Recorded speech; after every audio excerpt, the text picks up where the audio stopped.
Welcome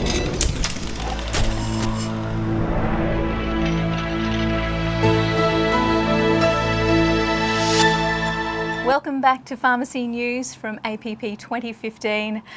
Hold on to your seats because we are joined now by world-leading consumer psychologist. The only reason you're saying world-leading is because there aren't that many consumer psychologists around, right? Adam Ferrier, thanks for stopping by. What are the key factors that drive people to be more motivated towards proactive healthcare? There's two kind of key factors about. To try to get anybody to do anything, there's two key variables you need to consider: their level of motivation to do something and how easy it is for them to do something. High motivation and high ease means they're going to end up doing whatever it is that you want them to do. If you want them to take more better healthcare behaviours, and if you've got the motivation to do it, and it's easy for them to do, they might do it. Motivations are kind of a very tricky, researched subject, and I'm kind of in advertising, right? So I try to keep things really, really simple. And motivation is just made up of incentives, so what's in it for the person, and social norms, what are other people doing. And we don't like to acknowledge the power of social norms that have on us. We don't like to acknowledge to ourselves how much we copy other people.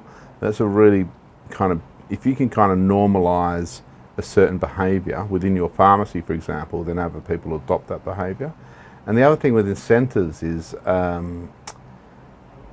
people often think of incentives as a external thing, as something you have to give somebody to reward or encourage behaviour. But incentives work much stronger when they're internal and they're self-directed. And so to get somebody to do something, what we try to advocate is to get them to take an action first towards the end behaviour you want them to take, and then they'll change their thoughts and feelings to make sense of that action. It starts to unravel a little bit and get a bit complicated, but basically increase motivation by getting people to act, not by trying to change their rational thoughts or trying to build an emotional connection. Okay, can you give me an example of that in the world of pharmacy? In the world of pharmacy, if you want somebody, a really hackneyed or bad example would be to get people to pledge to take an action, and then they'll be much more likely to follow up that action. So Barack Obama, when he got into power around 2008. Thank you. They went around to a whole lot of younger swing voters, and they asked them to pledge that they would vote, and they asked them to pledge. And as soon as they pledged to vote, they ended up turning up much more to actually go and vote. So as soon as you get people to take a small step towards the ultimate behaviour you want them to take, they'll be much more likely to finish that behaviour. Okay, so what could a pharmacist do? Get people to pledge. Get people to say they'll do something. Get people verbally. And the more effort they can put into it, the more likelihood there is that they'll end up doing that thing.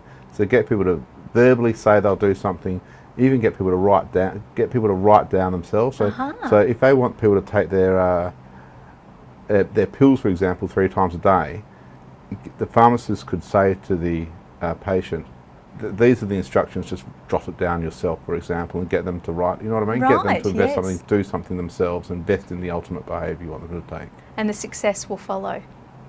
It's more likely to follow.